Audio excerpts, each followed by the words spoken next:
Testing, testing.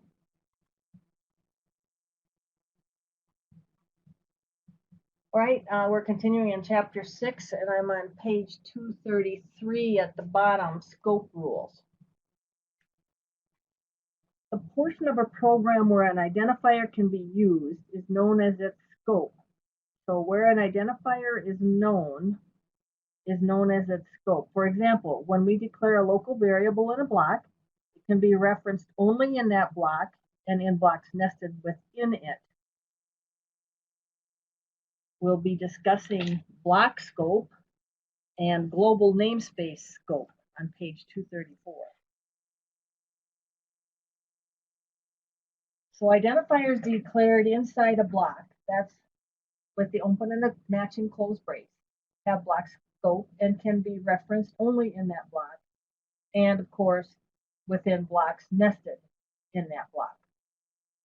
Block scope identifiers begin at their declaration and end at the termination right brace of their enclosing block. Local variables have block scope. Function parameters have block scope. Local variables may be declared static. A static local variable retains its value when the function returns to its caller, which means the function scope is remembering or retains the value. So the next time the function is called, the static local variable contains the value it had when the function last completed execution.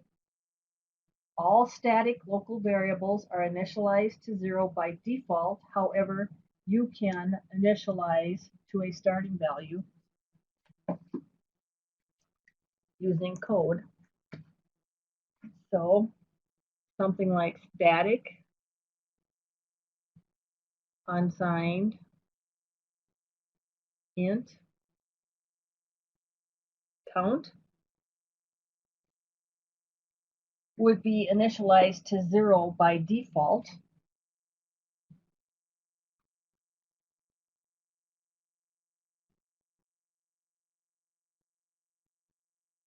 And here we're using our initialization braces to initialize it with a starting value of 1.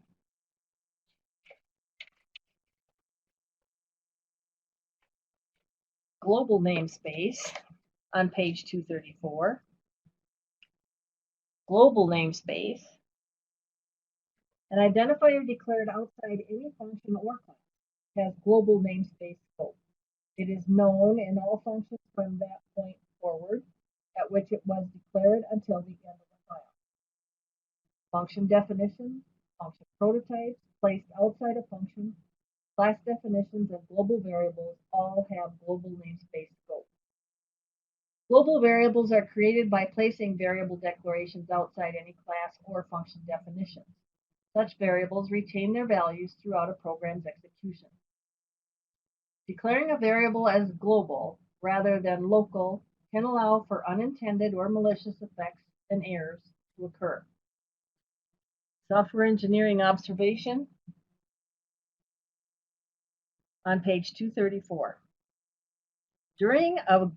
Declaring a variable as global rather than local allows unintended side effects to occur when a function that does not need access to that variable accidentally or maliciously modifies it.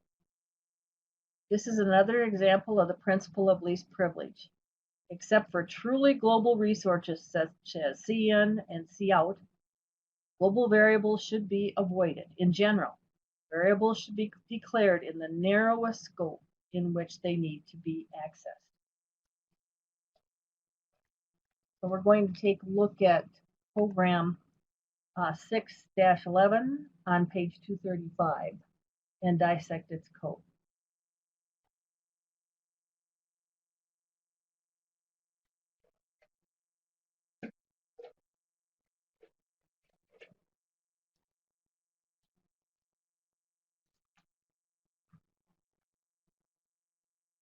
We have our IO stream included header. We're using a standard namespace. We have a use local. This is a function that we've written. It accepts no parameters, and it's not returning anything. Use static local is not accepting any parameters, and it does not return anything. And use global does not receive any values, and it's not returning a value. We have a global variable. It's declared outside any functions and main, int x, and it's initialized to 1.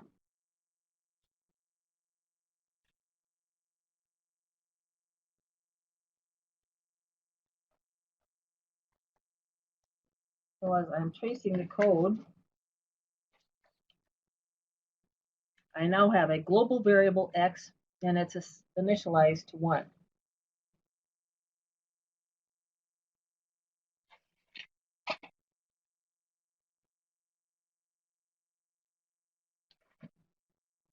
My int main, I'm looking at the begin and the close brace because that's the scope now of this declared variable. Integer by the name of x has a value of 5. So global within main, I have another variable declared retaining a current value of 5. I'm going to output that value.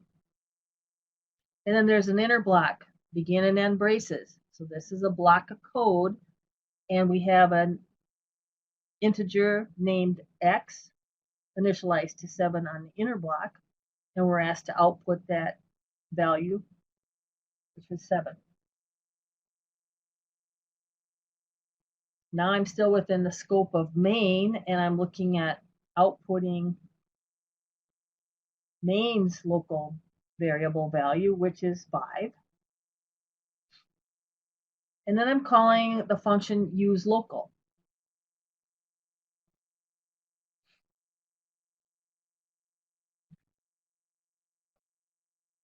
So I'm calling the function useLocal, and I'm going to return to here. useLocal. Here's the begin and brace. I have an x variable. It's a local variable to useLocal. Its scope is the useLocal block only.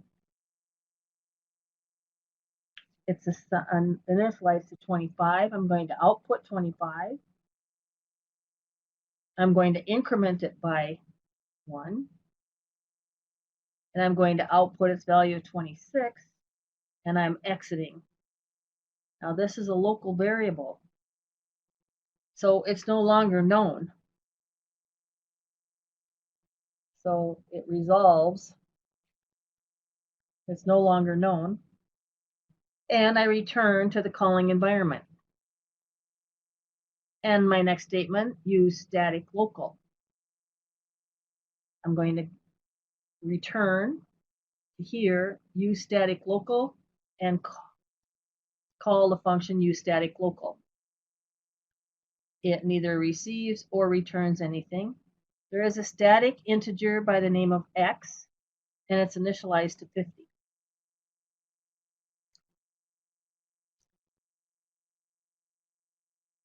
And it initializes that value only the first time the function is called. The value of x is saved between calls to this function because it is of type static. I just wrote static here in my notes as I'm tracing the code. I'm going to output x is 50, and then we increment x, which is known locally. So it goes to 51, and I output x's value, which is 51. I'm at the end of this method. I return to the calling environment. The next statement is use global. So I'm going to move to the use global function. Nothing is received and nothing is returned. Cout global x is on entering. I'm going to print x's value, but there's no local variable. So this x is pointing to what it does know as the global x value, which is currently 1. so it will output 1. And then we increment x. The only x variable that Use Global knows is the global variable. There's nothing local assigned or declared. So x star equal 10 means take the current value of the global variable x, multiply it by 10, it's now equal to 10. And I output 10 as I exit global. I'm exiting Use Global method and return to the calling environment, and the next statement is use local. I'm going to call use local, call the use local method function. It's not receiving anything and doesn't return anything. It has an x initialized to 25. I print out that value. I increment its known local variable by 1, and I print out 26. I'm done with that function. The integer local value resolves to nothing. It's no longer known. It lives in its scope only, which is known within the useLocal function. I return to the next statement. It says use static local.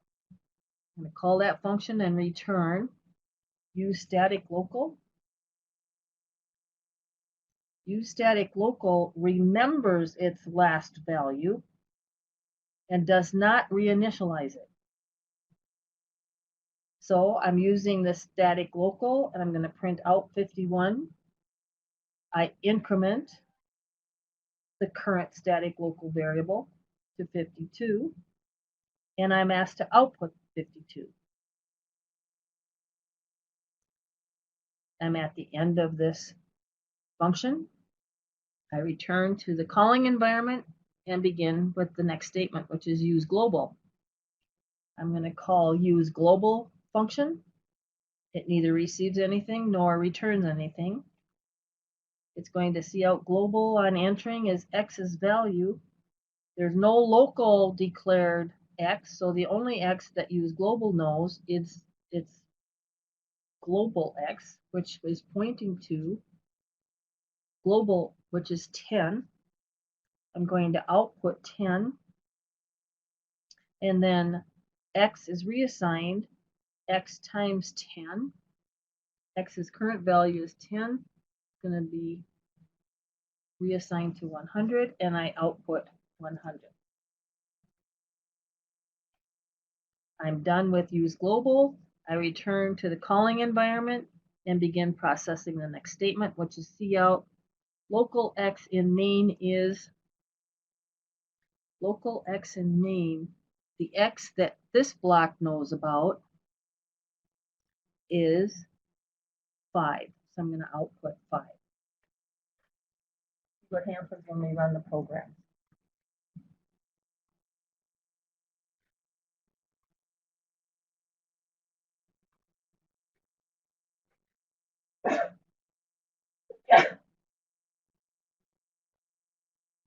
Excuse me, had to sneeze a couple times.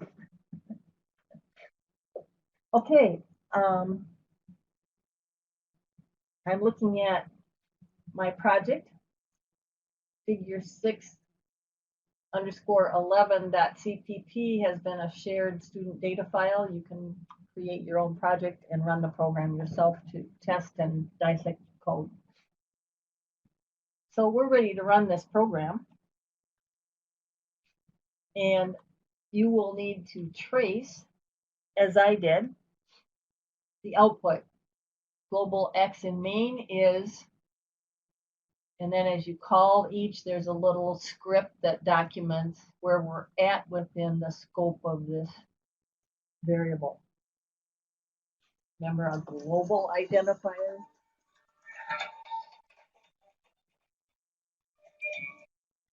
A global identifier is known to all in this file. Locals are declared within the block from its declaration to the next closing brace. So in main, we have main with its opening and closing braces. We have a declared integer known to main and its inner or nested blocks. And we see a nested block within main. The nested block has its own local inner scope. So the outer scope is hidden and it uses its inner X's value. We exit that inner block, but still within the main block of code. So our next output of X is what main's local variable is current value is. And then we begin calling the different functions, beginning to understand global, local, and static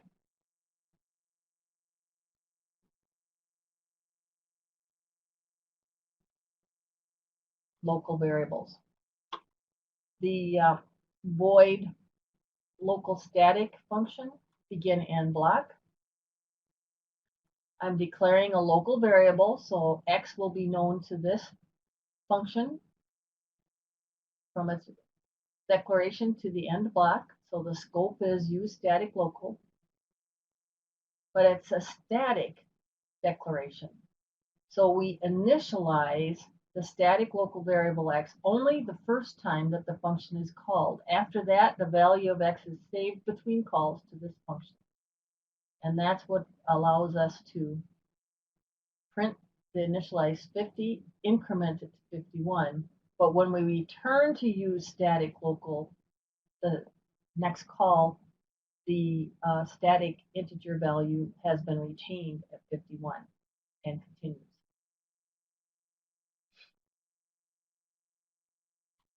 Use global method, begin and block. We are outputting X's value, but there's no known X locally. So it'll go to its next block, and use global's next block is within main's control. So we can make use of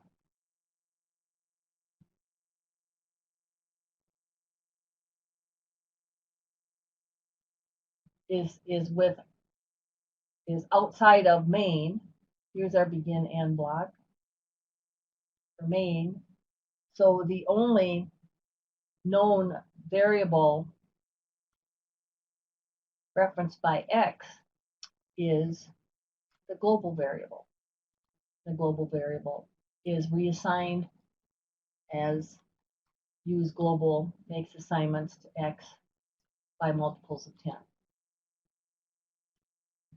This is an exciting program. It's maybe a little tricky to think about at first, and the static idea that the variable is initialized within its block, but not re-initialized the next time we enter the block. But very important that we understand this program. So as always, read the dissection narrative in the textbook and trace your own code line by line as I did. And as always, return to D2L